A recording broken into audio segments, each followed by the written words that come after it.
We continue our discussion on newer drugs in diabetes, and this is part 2 of the newer drugs. I am sure you have seen the previous lecture, that is diabetes part 5.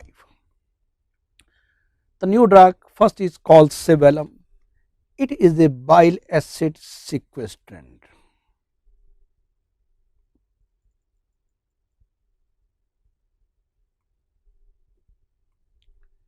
It binds to bile acid, but how it reduces blood sugar, this mechanism is still not known, but it is definitely a drug for diabetes. Side effects include constipation, dyspepsia, abdominal pain, nausea. But what is the most important that you got to remember, increased triglyceride. This is a prospective new question. And since it reduces GI motility, so it can even lead to intestinal obstruction also. The next drug, which is the most important drug that you should know, renal glucose cotransport inhibitor, so called SGLT2 inhibitors. They again lower the blood sugar by selectively inhibiting glucose transport, which are there in PCT. Let's learn the basic concept. This is a nephron, and here the PCT, and in the PCT, proximal convolular tubule, glucose is absorbed. In a normal person, whatever is filtered here, glucose is fully absorbed in the PCT. But in diabetic patient also, what it does, large amount of sugar is filtered in the urine. It inhibits reabsorption. So large amount of glucose will go out, and that lead to glycosuria. As the urine is, as the sugar is not getting reabsorbed, so in the serum the blood sugar will go down, but there will be increased glucose in the urine. Well, as we know very well, glucose is a very good osmotic diuretic also. So obviously these patients are bound to go into dehydration.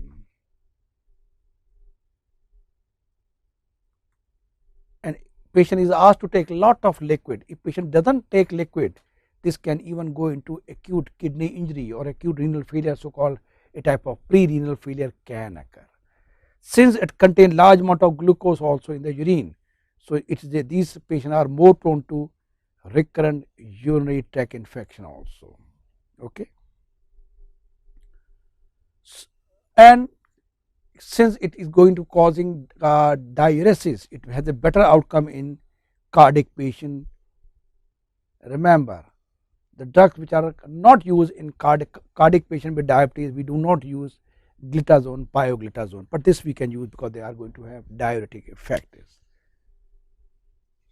Side effect, limb ischemia, dehydration, fracture, they are the all latest things have come up, fractures also, and they are also due to acute kidney injury, and they can even precipitate inflammatory bowel disease. They are all prospective new questions, or they have recently come in the literature.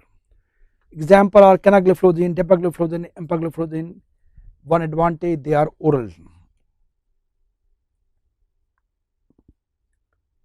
And one more advantage, the glucose lowering effect is independent of insulin. Okay, advantage. Now we got one more drug, resveratrol. It's a naturally occurring compound found in the grape skin, and it mimics some effect of dietary restriction. It is an anorexic drug.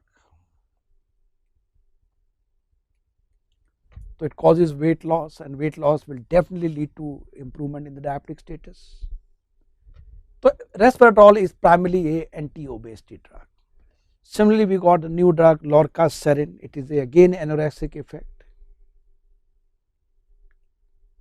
It is a 5-HT2C receptor agonist, and it causes weight loss, but it does not lead to any valvular lesion in the heart. Biggest advantage of this drug. Broncoptine, that one drug which we are well familiar, we have been using for Parkinsonism, we have been using for galactoria, but now it has been approved as an anti-diabetic drug also. Perhaps they trigger the effect by a circadian neuronal activity in the hypothalamus. Exact mechanism of how this causes hypoglycemia or reduces blood sugar is not known, but they are definitely going to help in the reducing blood sugar. Hydroxychloroquine has been recently approved as an anti-diabetic drug, but not a first line treatment, but you should know they are all prospective new questions. Similarly, newer obesity drug topiramate, we are well known that topiramate is an anti-epileptic drug, but it has been now approved as an anti-diabetic drug also, or another anti-obesity drug, and anything which lead to reduce body weight is going to improve diabetic status. Naltrexone and bupropion combination is again a newly approved anti-obesity drug. Now I have a question for you. Topiramate, anti-epileptic drug.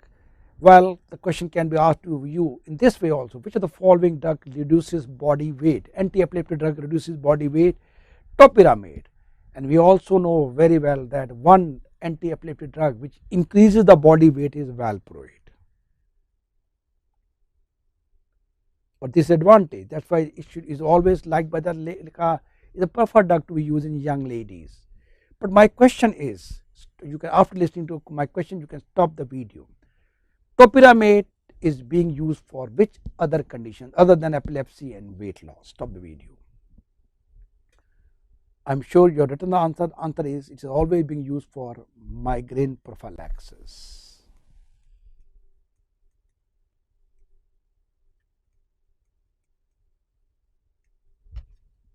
They are all prospective new questions. Now, drugs which do not lead to hypoglycemia, again a very frequently asked question. Metformin, alpha glucosidase inhibitor, glitazone, DPP4 inhibitor, renal glucose transport inhibitor, and also GIP, GLP-1 agonists like exenatide and also pramlintide.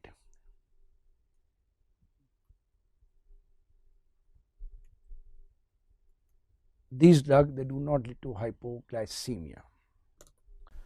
A quick recap of the last minute revision point. The new drugs are called cerebellum, which is a bile acid sequestrant, renal glucose transport inhibitor. They act by reducing glucose reabsorption in PCT. Example are cannadepa and empagliflozin. Resveratrol is a naturally occurring compound derived from grape, and it has been so this is an anorexic drug. Lorcaserin is a 5-HT2C agonist, which is an anorexic drug. Bromocriptine and hydroxychloroquine have been approved as anti-diabetic drug. Newer anti-obesity drug, topiramate, naltrexone, bupropion combination, and drugs which do not lead to hypoglycemia, metformin, alpha glucosidase inhibitor, glitazone, DPP4 inhibitor, renal glucose transport inhibitor, as well as drug like exenatide, liraglutide, and drug like pramlintide. Thank you very much for watching this video.